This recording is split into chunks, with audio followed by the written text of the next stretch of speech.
Good evening and welcome to the Pittsburgh Public Schools Policy Workshop. Today is Monday, January 6th, 2025. My name is Jamie Petrosky and I am chair of the Policy Committee. Tonight we are going to be reviewing our board governance policies, which are our triple zeros that are ready for consideration by the board, and we will have a discussion on our public hearing policy, Policy 1001. We have Mr. Ben Mackey from the Council of Great City Schools who will lead the first portion of our presentation. So I will turn that over to Mr. Mackey. Thank you so much. It's glad to be here with you all. Happy New Year. Excited to be here to kind of share an overview of all of the discussions and potential changes for the board to consider.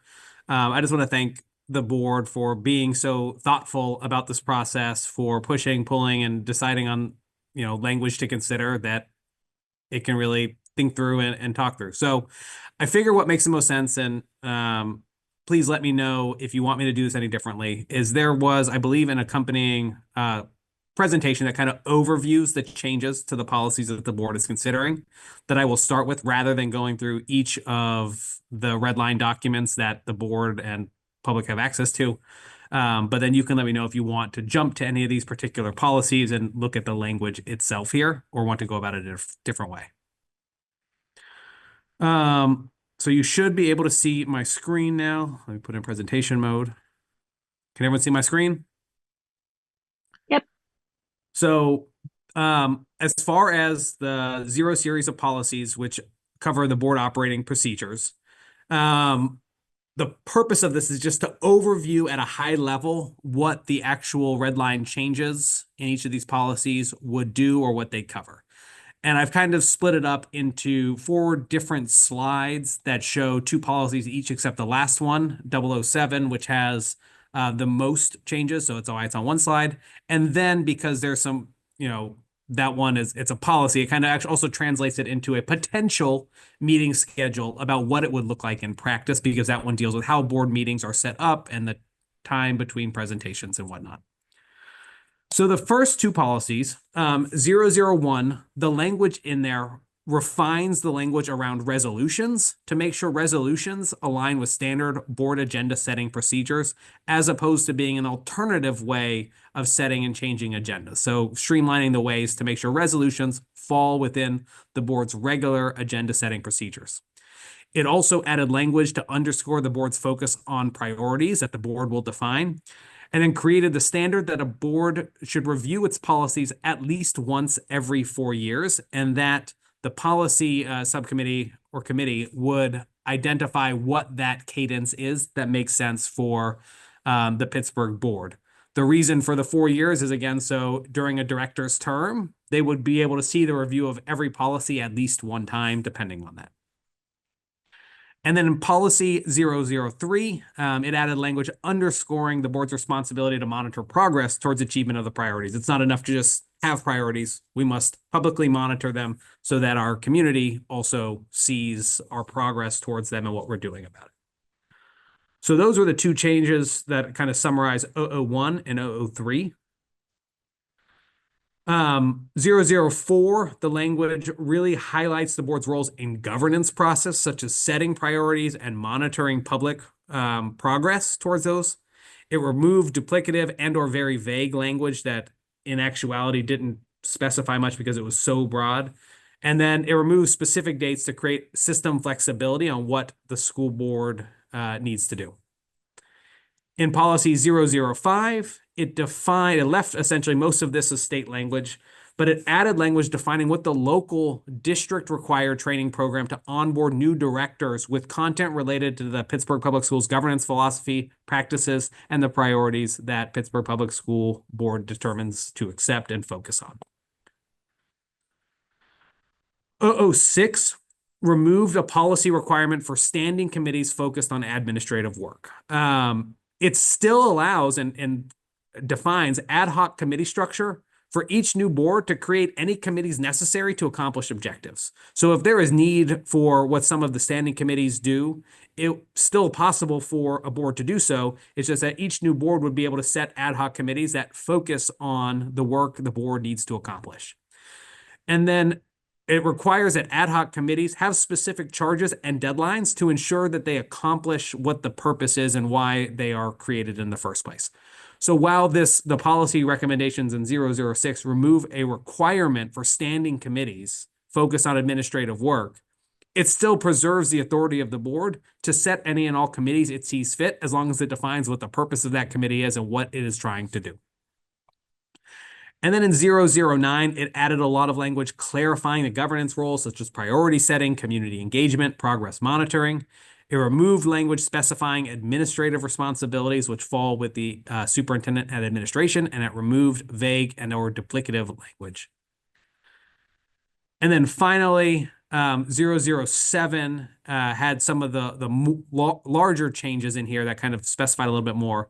So first of all, it created a timeline for which the board will have more time to review documents. The board would review any documents, would receive those documents that have to do with any agenda items to be considered 10 days before the first meeting. And then there was a structure defined in which the board would have time to ask questions in advance. And by board, I mean individual board members would submit questions they might have on those to the administration. The administration then has time to be able to respond to those questions. Some of them might involve like looking into something that a board member asks, and then would share those responses publicly before that meeting occurs, when all of this would be discussed. So it creates this opportunity for, rather than the board receiving documents right before a meeting and then having to sort through them, really allowing 10 days. This would go into effect next year because it takes systems time to adapt to this. It added language defining about how progress monitoring will be structured. Regular progress monitoring is the board in Pittsburgh Public Schools meeting its priority over time. It allowed language to have a consent agenda. So all items would still be able to be discussed in the agenda review, and consent would only apply to a legislative meeting to increase the efficiency of those meetings and allow for a more prolonged discussion items on those elements that 3 or more directors have identified as having need for a deeper conversation. So essentially, this removes mostly a lot of the requirements to read each time multiple ones or have many multiple votes, when you could, if the board of directors agrees that we got our questions answered under agenda review, we can take all those items at one time. Directors would still be able to specify any items that they would vote no on or abstain from at that time. And then it added and strengthened language around conflict of interest to include director receipts of campaign contributions from groups and individuals that have business before the board to also recuse themselves, along with those board members, if they were to receive any sort of gifts or funding or whatnot from those entities. So it strengthens the conflict of interest language there. And then finally, this is the one that, how does this look with our current structure? And again, this is one structure that it could look like, just to give some definition. The board obviously can decide how it structures its meetings going forward. But essentially what a regular meeting month would look like then is that 10 days prior to an agenda review, all documents would be finalized and shared with the board.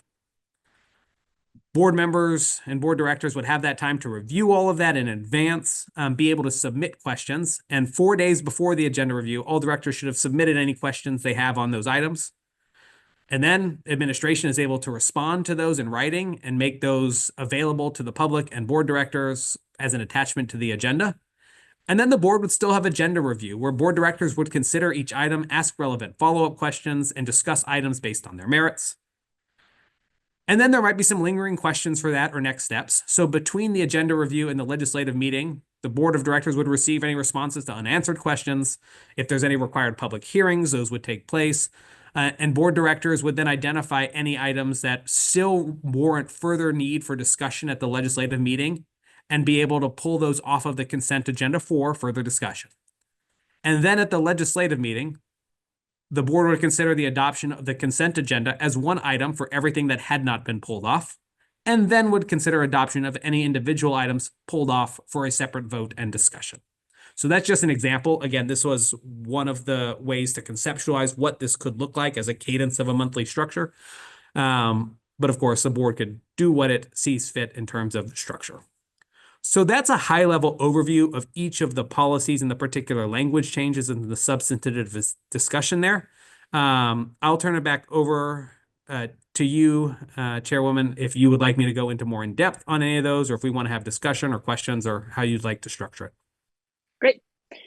Thank you, Mr. Mackey, for giving the high-level overview. I know we've discussed this at length many times in pre-committee, and I believe at least once at some other point in a retreat or something. So the board has seen this many times at this point. We've had a lot of discussion on it, but I do still want to open up the floor if there are any further additional questions from board members, any points of clarity, or if there's anybody who wants Mr. Mackey to bring up a red line version for anything more specific.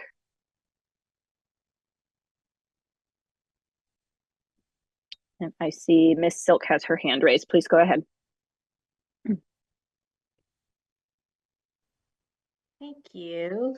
I wanted to highlight two pieces, and I'm wondering, Mr. Mackey, if you could bring the slides back up, just if it might be easier for the public to follow. Would you, just for the sake of the public meeting setting, unpack for policy 006, where we're talking about removing the policy requirement for standing committees focused on administrative work? Could you speak to what we mean, what's meant by administrative work versus board work, so that that's clear for everyone? Sure. So what this means is the structure of boards in Pennsylvania and across the nation, as defined in your policies and in law, is the board oversees the direction, the strategic direction and vision of the school system, setting the values, monitoring progress, and then they hire a superintendent who then hires an administration that carries out and achieves that work. So the how of a school district, the day-to-day operations, the decisions around how to structure a particular school day or move personnel around or organize departments or decide all these tactical things are part of the administration's purview. And so there are, when looking at this, the committees that currently exist, such as academics, a lot of the times focus on reviewing what the administrative decisions are and what's in the administrative purview and discussing those things that are squarely in the purview of the administration. That's not to say that's not important. That's not to say that the board shouldn't know what's happening and the public shouldn't know what's happening. They absolutely should. And those things, though, is finding the way that is best to communicate that. So it's removing the requirement. There is a policy requirement currently that Pittsburgh Public Schools have subcommittees that individually review these things that the administration is bringing forth. And it removes that requirement. That's not to say if the board still sees a need, it could create an ad hoc committee to have that, of course.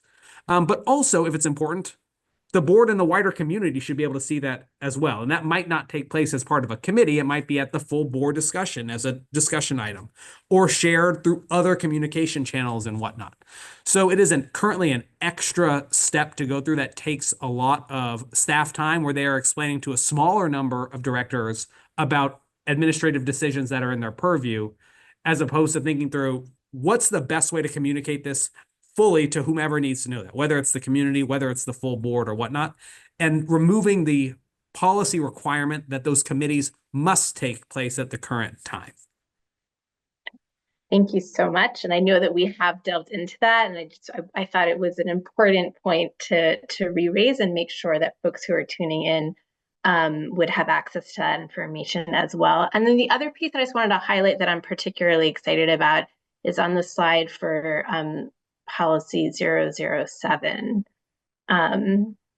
around not only lengthening the amount of time that directors get with meeting, material for these board meetings, but also that the answering of the questions that administration answer that the board has, that those will be consolidated and published so that they will be available to the public, because there's certainly been numerous times where a question has come up it could have been in agenda review or some other meeting, and then it gets brought up again in public hearing. And so this is a way of making sure that or sometimes that information is shared in an email and doesn't get into a public meeting. So this is a way of really, my understanding is that this is kind of codifying greater transparency so that we as directors are doing our due diligence, and that exchange with administration is then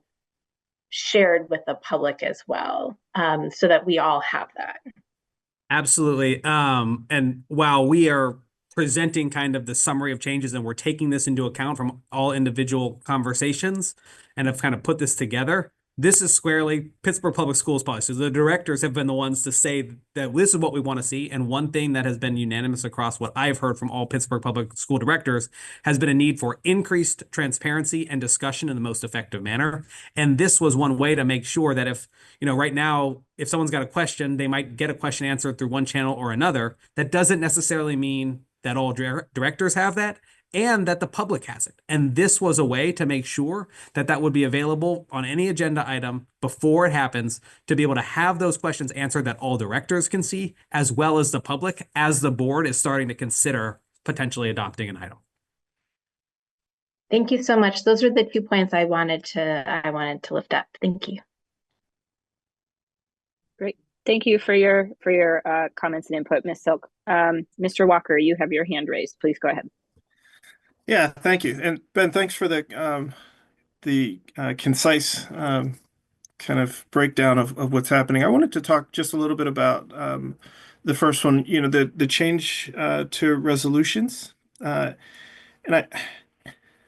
I bring it up mostly because I don't know if folks kind of understand what resolutions are and how we use them. And I'm not even sure necessarily that a lot of our board directors kind of know what they are and how we use them.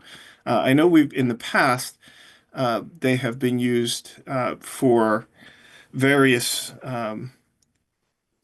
things, usually, like you said, to change or adjust a policy for a period of time. And a lot of times, those things become practice, even though they weren't meant to be. So can you kind of just walk us through kind of what ideally the use of resolutions would be, with the proposed changes compared to maybe how we're using them currently, so that we have a better understanding? Yes. And so what I can say is I think you don't have to look any further than your current policy or future policy, because this part is unchanged, is that the purpose of a resolution in Pittsburgh Public Schools, and more broadly generally, is to document the will of the board. Sometimes this is a particular thing we want to see accomplished, or a statement of support, or a comprehensive policy type statement. So the actual specifics could be different, but broadly, resolutions are there to document the will of the board. Previously, under the current policy that Pittsburgh Public Schools has, is that there is a separate process for how we put resolutions on the agenda and get them voted on, separate than we would put any other agenda item on the board and consider adoption of it. So essentially, resolutions had a separate channel to get whatever the will of the board theoretically would be to be considered outside of the regular agenda setting process, which also documents the will of the board when a board considers and adopts any other regular policy. And so what it created is essentially 2 systems and 2 different things happening. I can't speak to the specifics of all the instances of how it's been used in the past, but I'm sure this board, and I know Ira has probably seen these go a number of different ways. The goal here was, though, is to say if the board should have one way to document its particular will so that people in the community also understand the procedure for when something is going to be approved and how something will be approved. So this still allows the board to document resolutions as it sees fit. It simply aligns resolution should be approved like any other agenda item. It should enter the agenda the same way. It should be considered in the same way and should receive votes in the same way, rather than being an alternate channel that sometimes creates confusion or different workarounds or whatnot. It streamlines this so that resolutions, like anything else, should be considered by the board in a same consistent manner that the public and the board and the district understand and see month after month. Great, thank you. And then I will echo Director Silk in the 007 policy. I think, of all the changes that we're considering, I think this one will have probably the most drastic impact on both how we as a board do our work and how the public kind of is able to follow along and see. And what I'm really excited about, there's a couple of things, but one is, obviously the extended time frame for actually being able to review the agenda, ask questions. The 3 days or so that we have now is just not, 3 days over a weekend is just not adequate. And I think a lot of us have felt that burden to kind of come prepared to an agenda review meeting, having, just a short period of time. And I think it's also a burden on the administration to have to be able to figure out how to answer those questions in such a short period of time.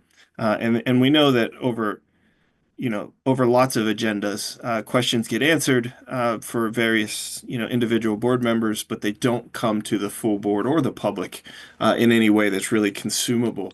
So I'm really excited about the idea of one, changing kind of how we do agenda review from, a reading of agenda items, which we can all do and all have done, to a true discussion over the handful of agenda items that really have an impact on students and how they learn. And so I'm really excited about what that could look like. And I know that the administration, I think, has been working hard to figure out how to kind of change their process to make that work. So I think overall, I think we're moving in a good place that will actually get us to a spot where folks know more about what we're doing, and it's less kind of at the will, at the whim of someone asking a question. Because I know there are times when lots of us ask questions, we're all getting different answers, and then nobody says anything in a meeting. So thank you for that. I'm looking forward to it. And I will stop there. Great. Thank you, Mr. Walker. Any other board members have any questions, comments, etc. For Mr. Mackey? Ms. Talaferro. Thank you, Director Petrowski. I don't have many questions, mostly because I've been working on this, and most of the questions and thoughts that I've had have been included into what was presented tonight. But I did want to just acknowledge the work of Director Petrowski in leading the policy committee and leading us through this work, and was definitely happy to be able to assist in getting these policies a little bit more firm. Since I've been on the board for the past 5 years, we haven't really done much with our policies, and how we've operated has mostly been in an archaic way, where we've just done traditionally what's been done before us, without full knowledge or understanding of what our own policies say and how we should govern on this board. So I'm glad that our board took the time in the latter half of the year to review our own policies and know what we are supposed to do, but then also to adjust and make those changes that are necessary for us to be able to operate in a more effective and efficient way, which makes me happy as a board member who has, like I said, kind of wrestled through the past 5 years with maybe not necessarily operating in the way that is best for us as a board and best for the district and the students in the district. So thank you. I did want to share that. The one just brief question that I wanted to ask is just if this will happen at the end of this meeting, that is fine. It can wait till then. But if we will just be able to acknowledge or identify where the public can view the red line or clean copies so that people are maybe not everybody is aware of where to find that information and where it might be posted. So I just want to make sure to acknowledge that. If, like I said, if that comes at the end of this meeting, that is fine. We can wait till then. But I just wanted to make sure that that is at least brought to the attention tonight for the public that are watching this meeting. So that is all I have to say. Thank you very much. And thank you, Ben, for all of your input and your guidance through this, and not necessarily saying what we have to do, but helping us decide what works best for this board. So thank you. Thank you all for your engagement. It's been amazing just asking questions and hearing you all say this is the direction we want to go. So Yeah, thank you, Ms. Talaferro. And I will just call it out now, and we'll remind folks at the end of the meeting. So after the policy workshops, the red line and clean versions go. It's a little bit of a navigation to get there, but the Board of Directors landing page, to the Board of Committees page, and then the policy committee, and it will show all of our previous workshops and the relevant policies that were discussed during that particular workshop. So I believe it should be by like 6 p.m. tomorrow, if not at least by the end of the week. I know we've had a little bit of difficulties too, because our policy committee, we now have Miss Sattler, and she's getting used to things and contacting the right members of the administration to make sure it gets on the website, but it will be on the Board of Directors website. Okay, Dr. Reed, please go ahead. Sure. I just wanted to echo just thanks. I think this has been a long time coming. This will be really helpful, and just the direction of the board, I think, is just the board is just moving in a healthy direction. So I just want to acknowledge that. And the question that I would like, if you can, Ben, just to walk through, just so people understand what will look different if we're considering a consent agenda. How will that look different than what we're doing presently? Yeah, that's a great thing. And again, the board has some flexibility in this, but the agenda reviews currently would not look very different. The agenda review is there for the board to consider each and every individual item, see if there are questions. The board in this instance will have already had a chance to read all like documentation beforehand, ask questions. The questions and answers are public. So the conversation should be a little bit more advanced at agenda review with having that in advance, but overall agenda review would look mostly the same.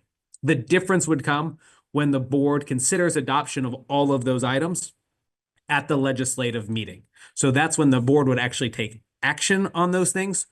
Currently, the way it was structured, if there are 25 agenda items to be reviewed and voted on, each of the 25 would be looked at agenda review, and we would come back and we would go through each item, each of the 25 items at the legislative meeting, even if there are no questions and it's unanimous. Consent implies consent, that the board has overall overwhelmingly said, we understand and we were going to vote this forward.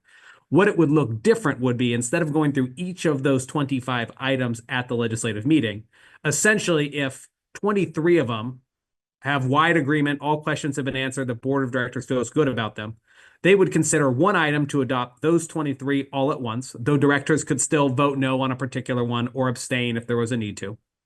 They would consider that one item. And then the remaining time would be spent for the two other agenda items that had been pulled off of consent.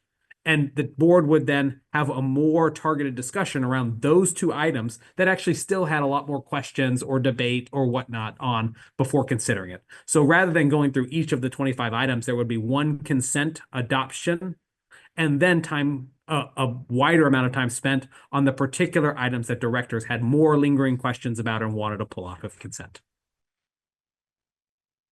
Thank you. That's helpful. Great. Thank you for that clarification as well, Mr. Mackey. Are there any other questions, comments, etc., from board directors on our board governance policies, our 000s?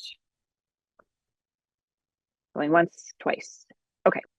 Mr. Mackey and Mr. Hart, I'm sure I know that you are more than welcome to stay, but if you have elsewhere to be, thank you both for joining us and providing your presentation.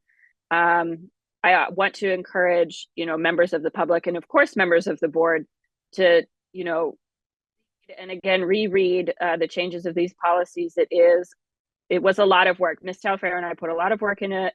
Certainly Mr. Mackey, certainly the rest of the board members of the administration gave input. So I want to thank everybody at this point, for doing work on this. I'm very proud to be able to bring this to the board, because it's, I think, been long overdue, and will certainly help this board run a lot more efficiently. So I appreciate everybody's efforts in this.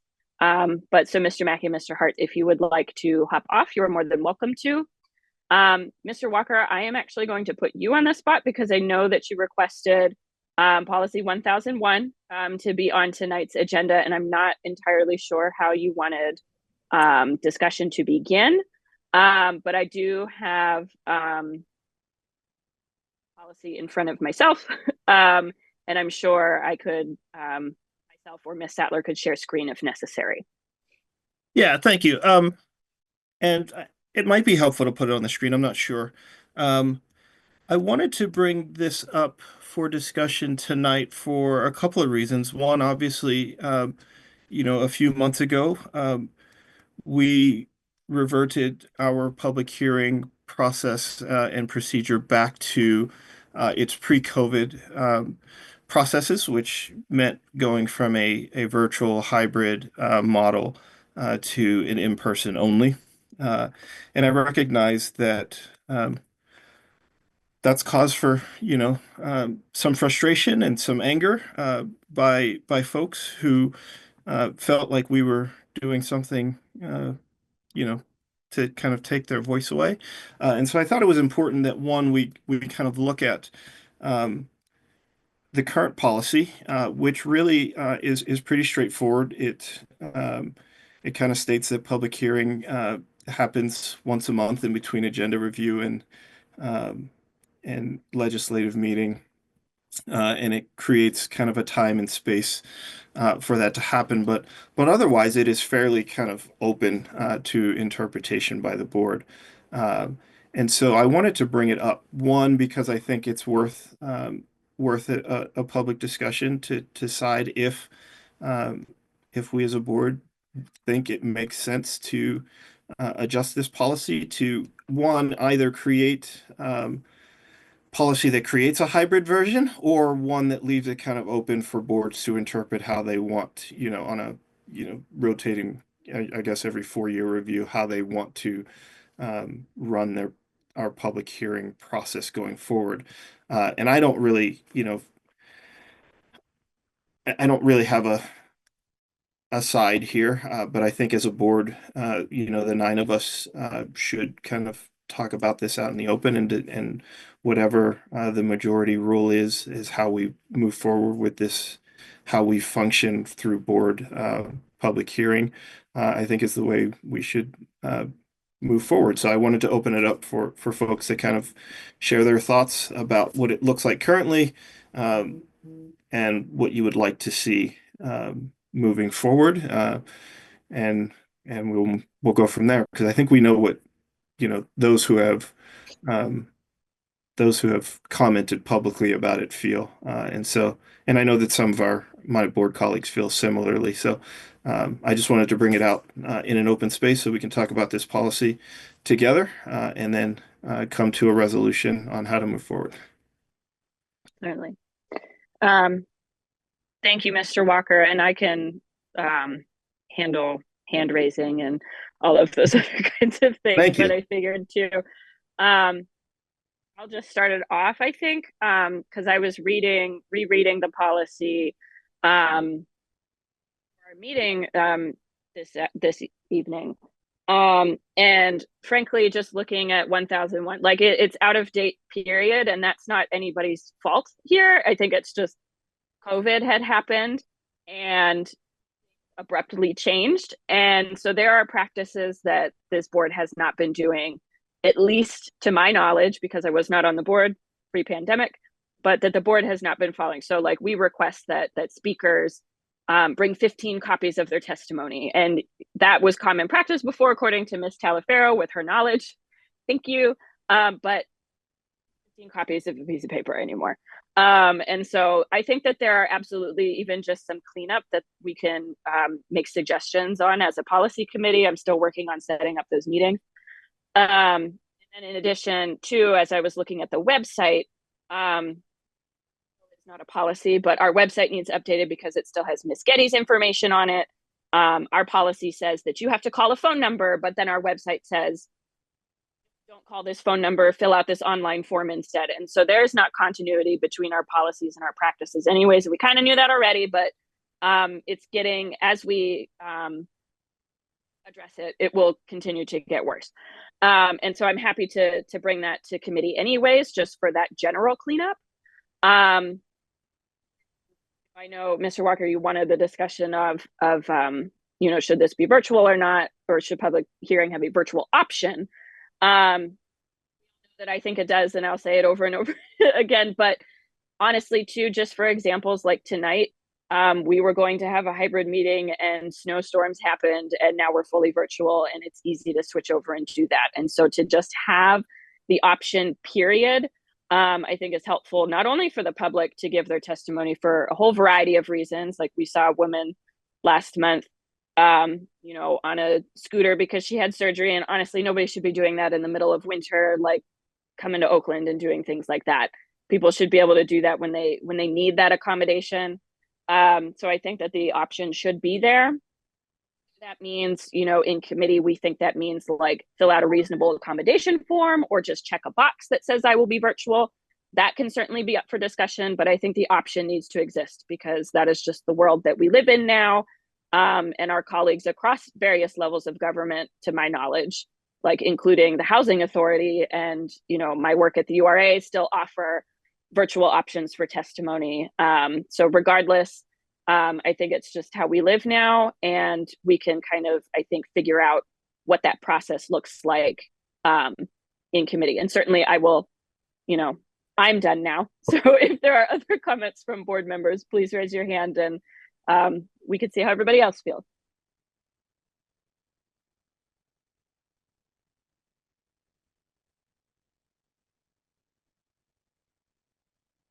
Yeah, and I'll jump in because I think it's important, one, that if you are a board director and are on the call tonight, you kind of speak up because, you know, how we run our, you know, whether we decide to, you know, how we decide to run our meetings. I mean, we can go through a formal process of voting. I don't know if it's necessary. If we decide we want to do a virtual option, like we can just do that. Like we can decide to do that and then create the policy to match what we decide to do. Like we don't have to necessarily wait until we write a policy and agree on it before we decide as a board, hey, we want our public hearings to have a virtual option. So I don't want anyone to think that like this has to be a long, drawn out, belabored thing. We really just want to hear from everyone that's on the call as to how we want to do this. And then we can adjust how we do our meeting while we continue to do or keep our meeting the same, whatever we decide, while we kind of codify what the policy looks like. Thank you. Ms. Silk, please go ahead. Thank you. So what is most important to me is that we have a way of running public hearings that are inclusive and have an option for accommodation as they are needed. That should be reasonable and accessible. I personally happen to think that being able to submit written testimony and have that be included and reviewed by school directors, and I'm also proud that we're now publishing that on the website. To me, that is a form of accommodation. And if somebody's not able to come in person, we do have another option. If the majority of this board decides that we do want to move forward with the accommodation being virtual participation specifically, this is now not policy, but just kind of like meeting design and implementation. I find it very distracting to go in order in which people sign up and the toggling back and forth between in-person and virtual. There's lots of lag time. It's hard for attention. And I think that it ends up being disrespectful to really like everyone in this space when we are losing that time in those transitions and figuring out who's there and not there, both in person and online. if that's the direction that this board wants to go in, I would want us to be thinking about what is a way of honoring everybody's time and also honoring access to the experience. I think that's what I have. Thank you. Other members with input? Mr. Barker, please. I would say it's all about accommodating, the folk that we swore to work for. And the old days, of course, everyone would come in and they would testify. But I think, after COVID, we did start to realize there were some inequities that we, may want to consider. Folk can't come in because some folk live in a single parent house and it's not okay to bring your kids in. Some of these folk that live in single parent housing may not be able to articulate typing up a letter as well. So these are things that we have to take in consideration. Does it put eat more time away from or evenings away from our families? Absolutely. But at the end of the day, I can't speak for anyone else, but I can tell you, honestly, I feel like that's what I signed up for. So I don't mind it being hybrid. I agree with Director Silk. We need to figure out a way to do one portion possibly where the in-person people are speaking, and then the folk that are virtual have an opportunity to do so as well. Even if it's something like them presenting a video, submitting some type of video or what have you.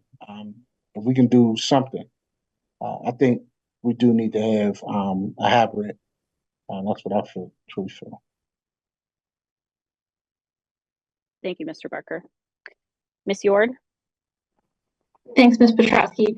I'll chime in and agree with Mr. Barker that I believe that having a hybrid model is to the advantage of both the school board and our constituents. I certainly have taken a lot of advantage of our hybrid model with the change in my family over the last 4 months. And so that's been really appreciated. And I think that as long as we continue to provide those accommodations to ourselves as a board, it's responsible and equitable that we provide those accommodations to our constituents as well. Regardless of what we decide, though, I do want us to be conscious of going about adopting our policy and changing it in a way that's consistent with how we're supposed to do things as a board and get on track with doing things by the book and how they should be done. Yeah, that's all I had to say. Thank you. Thank you. We'll have Dr. Reed and then Ms. Talaferro, please. Thank you. I just in the spirit of Mr. Walker wanting us to comment, I don't have anything substantive to add. I'm fine with, I think a hybrid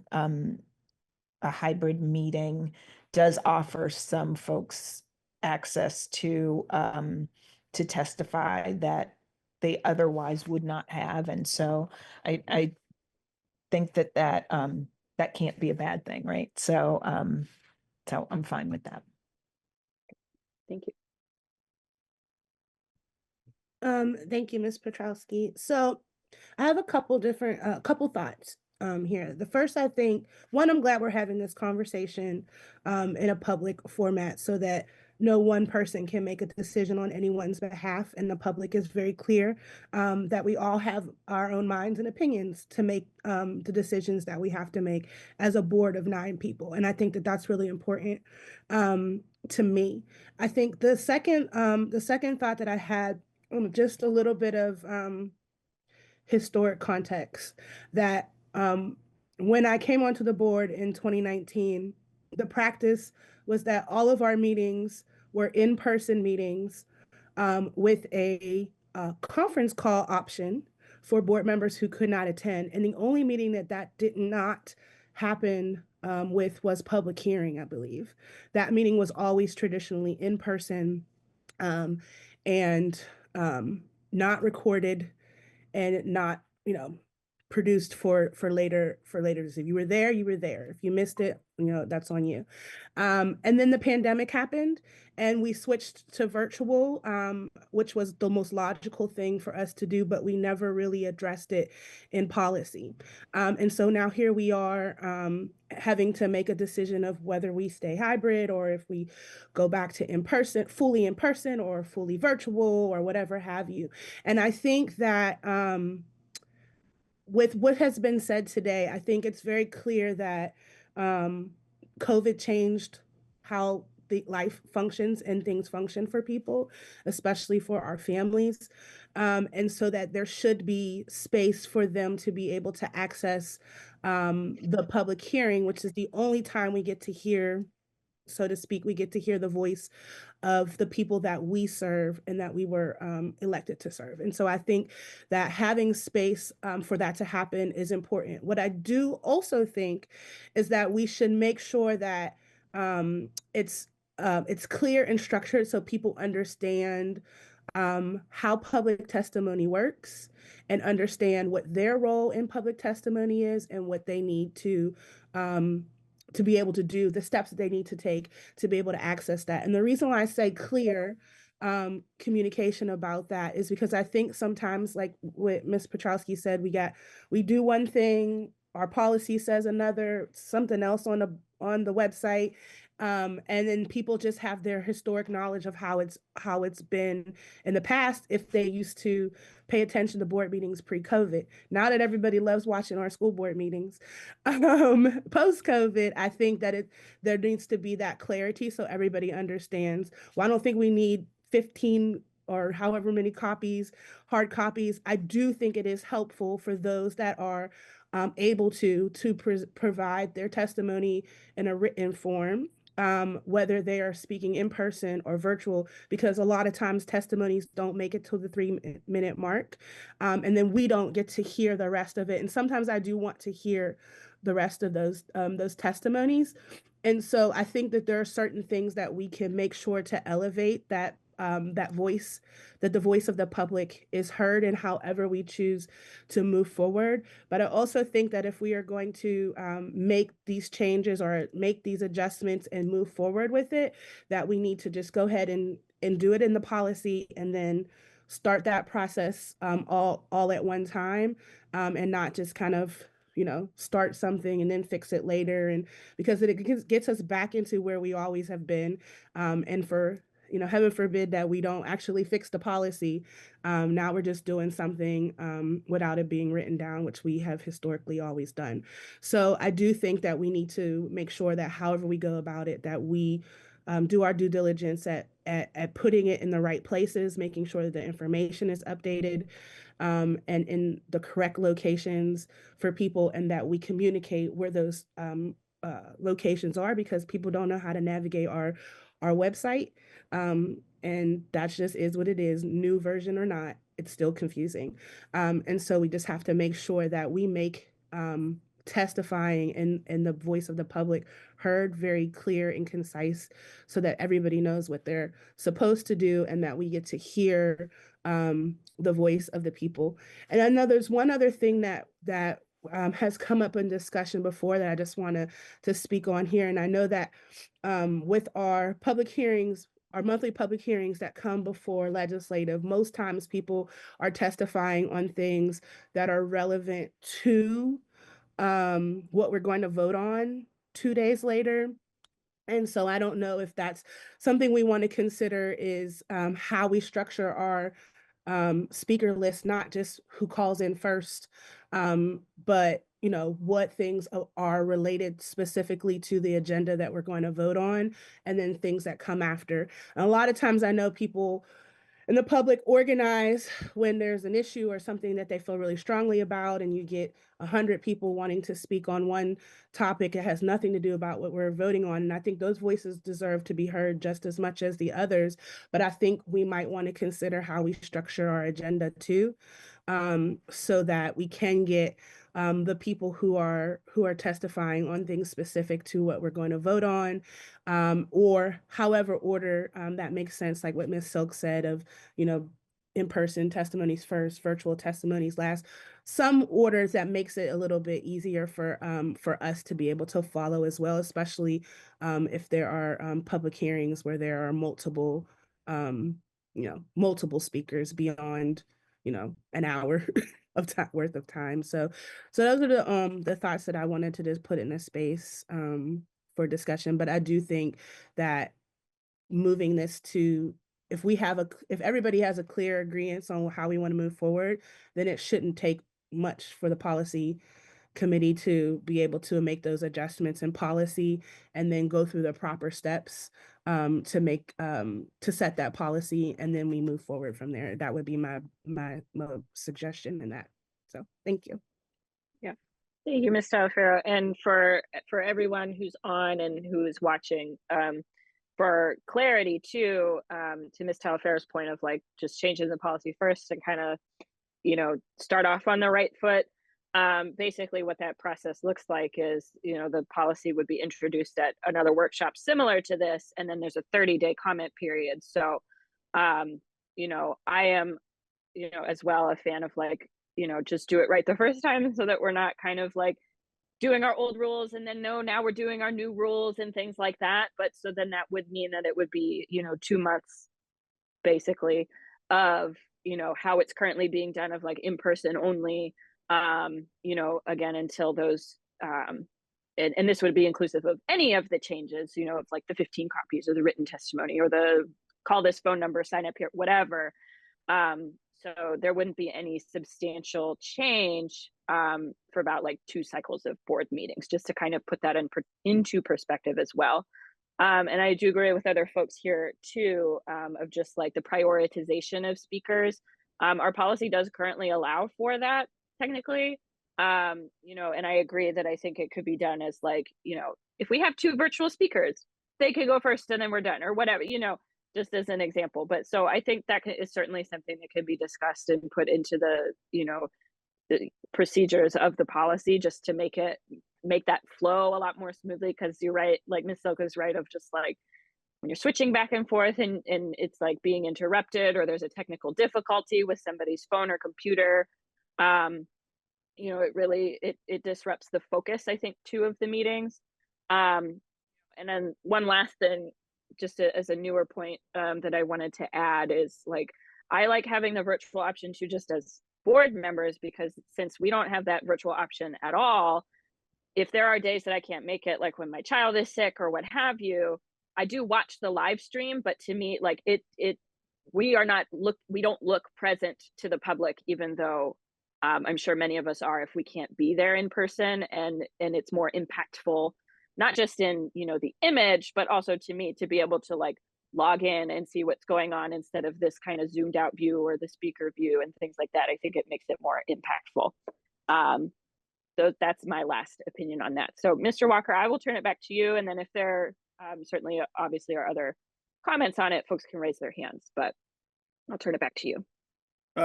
No, thanks. And I think, thank you all for being a part of that conversation. I think it makes sense then to kind of turn this over to the policy committee to see if you guys can turn around a policy for us in the next 30 days so that we can have a policy workshop in early February with, discussion, and then, potentially have something ready to vote in March so that we can decide which way we're going. I know that folks are hoping that we just change, but based off of the conversation tonight, it sounds like we want to do the more formal process this time around, and I'm fine with that. So if you will accept that charge, we will hand that back over to you all and continue our discussion in our kind of operations as they currently are for the next couple of months. Certainly. Yeah, I will reach out to Ms. Sattler and we will get that on our first pre-committee schedule. And certainly, in the meantime as well, if any other board members have thoughts, questions, comments on the policy, feel free to send them to the policy committee members. It's myself, Ms. Silk, and Ms. Wilson, you know, we certainly would incorporate any other additional feedback during our pre-committee discussion. And that goes for the members of the public as well. Are available on the website, again, through that board webpage that I know is a little hard to navigate, but you know, we welcome feedback, you know, during that pre-committee process as well before it comes to the board, and certainly while it's at the board, while it's on the table, and up to the moment it's voted on. You know, so we would welcome that. To remind folks as well, to find the board governance policies, it's on our board of directors website under the board committees and then policy committee. Navigating the website is particularly difficult. I was able to just Google like Pittsburgh Public Schools Policy Committee, and our policy webpage did pop up. So if folks are having trouble just going through pps.org, they can go the Google route. And so- Jamie, I'm sorry, I did ask Dr. Walters if Ebony could put a shortcut link on the website to make that navigation a little bit easier for the next 30 days. And we should be able to kind of have a little button or something somewhere that kind of takes you right to it. So there's makes it a little bit easier. Perfect. Thank you. So this will be my last call for any questions on anything that was discussed this evening, our board governance policies or the public hearing policy. Okay. Seeing none, then thank you everybody for comments and discussion. I appreciate you all, and our meeting is adjourned. We'll see you next time. All right. Have a good night, everyone.